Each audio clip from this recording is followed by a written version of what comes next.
Hey, this is Derek Depker of ebookbestsellersecrets.com here with the truth about self-publishing on a budget. Can you really be a successful self-publisher and best-selling author in fiction or nonfiction when you have a very limited budget? What do you do when you're just starting out and your finances are, you don't have the finances to invest a lot in book covers, formatting, advertising, all that sort of stuff? Well, first of all, to answer the question that I sometimes get about whether it's possible or whether you can only do it, let's say in fiction with romance books or whatever, I believe it is from personal experience, although it's not exactly the same nowadays in 2015 as it was back in 2012 when I first started. Let me share you a little bit about my story to help put things in perspective about why I believe it is possible. And I started out as a dead broke valet parker. If you're not already familiar with my story, I moved out to LA back in 2011, it would have been. And so I was working as a valet parker for a period of time. I was delivering hot wings. For a couple years, I was sleeping on an air mattress every single night. I sold my music keyboard, my big like prized possession of mine I had to sell on Craigslist just to pay the bills, pay my rent. And selling music equipment. I didn't have a TV, I didn't have video games. I basically got to the point where I sold off so much stuff. I had my computer and my air mattress and some books, and I was fired up and ready to hustle. And that's the one thing that I had. If I didn't have finances, and if you don't have a lot of finances, you need that hustle, that willingness to be resourceful when you don't have a lot of resources, something that Tony Robbins talked about. So some of the things I did during that period of time was when I did have that delivery job, delivering hot wings, I would listen to podcasts and audiobooks and things in the car, and these are free, but I'd learn about marketing and business and personal development. I'd read books while I was waiting on a delivery. I would take every chance I had when I was driving around LA to learn. And so this is so important because you need to invest something. Maybe it's not your finances at this point, but it's got to be the energy, it's got to be your time. Something goes into it before you receive something in return. Another thing that I did though was, even though I had limited finances, I still invested in my education financially. I still took some of the limited funds I had and bought training courses. Okay, this is important. I didn't expect to do it without making some sort of sacrifice. So I sacrificed some fun, and I sacrificed eating out or doing different things, and I put it into my education. And that was huge for my success. Now, maybe I couldn't afford like the multi-$100 courses or the seminars. But one of the things I did was I volunteered at some seminars. I was able to get in and get my foot in the door through volunteering. And that's another way I was able to be resourceful. So it's possible, but there's a lot of hustle that's involved. And it took time and it took practice. So if you don't have a lot of finances, the great thing is you can still study what successful people are doing. Really what I do in my training courses and most people's training courses, they're taking all their time and experience and condensing it down and handing it to you on a silver platter. It's like, it took me 30 hours to learn this stuff. Now I'm giving it to you so you can learn it in a couple hours and you can practice it and maybe get the whole thing in 10 hours instead of 30 hours. Right? But at no point do my training courses or other people's training courses replace the need for you to put your own work and energy into it. So you're always going to be putting your time and energy into something anyways. You might just be putting a little bit more of your own time and energy into something if you're not going to have the finances to invest in someone else showing you what they came up with. So that's the first thing.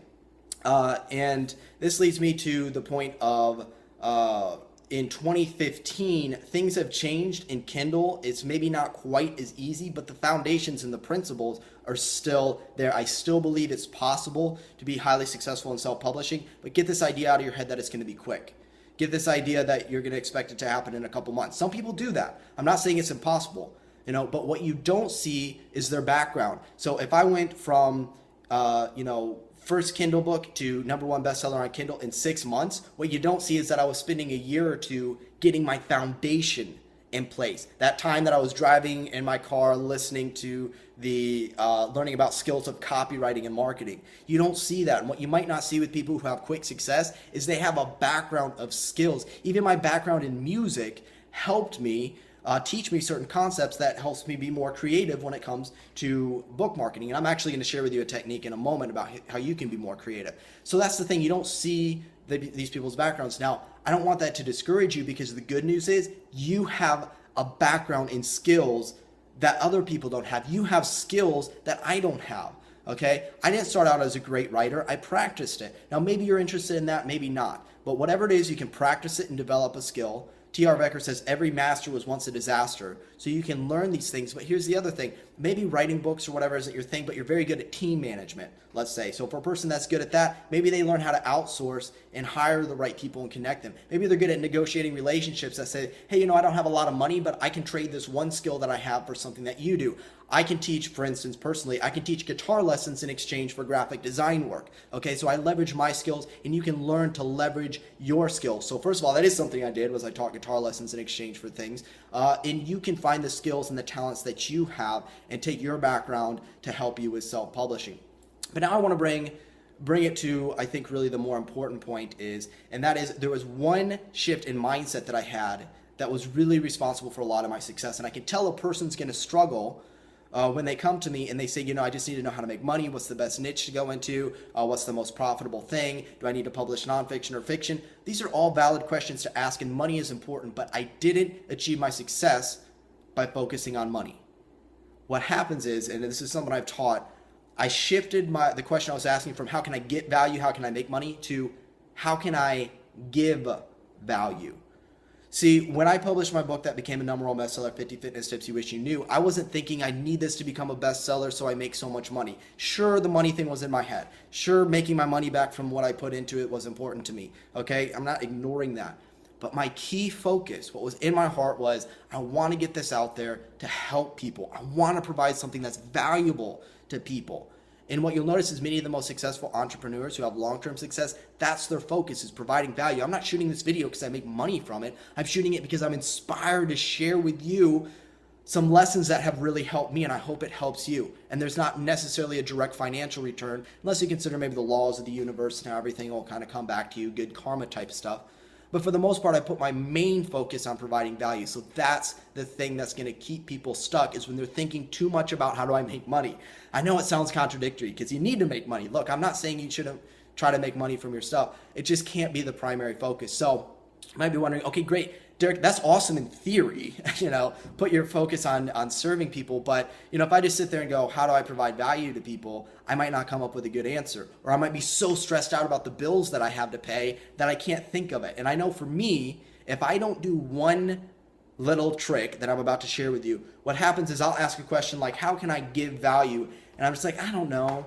I just need to make some money. I just got to figure out something I can do to make some money. I got these bills that are coming up, and what am I going to do? I'm so stressed out. I can't come up with those creative ideas of really how to serve people. I can't get myself out of that sort of, really self-centered type of state unless I do one thing. And if you get nothing else, this one thing will probably do more to shift your finances than anything else that I can recommend, both in self-publishing and any type of business that you do, whatever it is. It actually has nothing to do with self-publishing.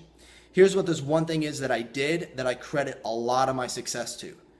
And this thing is simply getting myself into a peak state consistently, like each day, each morning. So have you ever had this experience? Maybe you've been to a seminar or something, you're all pumped up, the ideas are flowing, the creative juices are flowing, you're ready to take on the world, and then you get back to your day-to-day life and you kind of just fall back into a routine. You think about doing the work, it's like, I don't feel like doing it, and you get sidetracked and distracted, and you have all these things you could do, but you just can't get yourself to do it.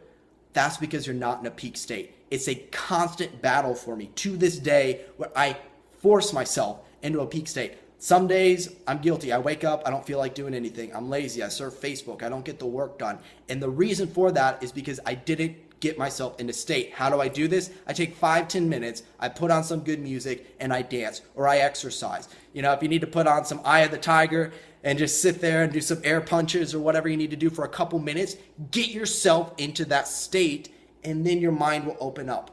Okay, another thing you can do is ask, what am I grateful for? Get yourself into that peak emotional state, physical state. Get your emotions right where you're coming from a place of gratitude. And when you do that, when you're coming from a place of gratitude, your ideas aren't focused on how can I get more and more and more. It's, I have so much to give. How can I offer value to people? And in the long run, as you give out this value, now the things will come back in return to you. Now, of course, there's skills and things to learn and other stuff, but that is your key takeaway. When you're in that poor state and you're stressed out about money and trying to think about how to get money, I'm sorry, you're probably not going to come up with the ideas that you need to get that money until you get out of your own way. So, a couple takeaways. First of all, start with where you're at. If you don't have the resources, look, we all have a limited something. We all have obstacles.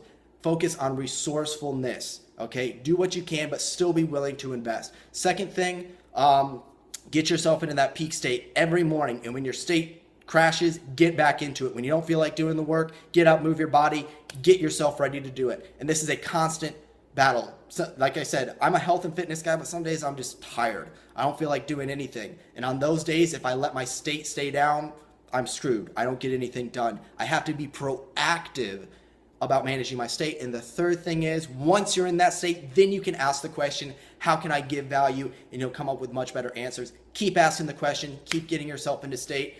You know, when I did these things, it didn't happen. My transformation and my breakthrough wasn't overnight. I had to do this week after week, month after month, and make seeming like very little progress, and then boom, it took off. Okay, but it took that consistency. So hope you found this valuable. Please offer your feedback on this and what you found helpful, or some of your other questions and challenges that you have. info@ebookbestsellersecrets.com. I might have some more trainings coming out like this, some audios on more the mindset side of things, because I think it's so important, and I hope that you found this valuable. This is Derek Depker. Take care.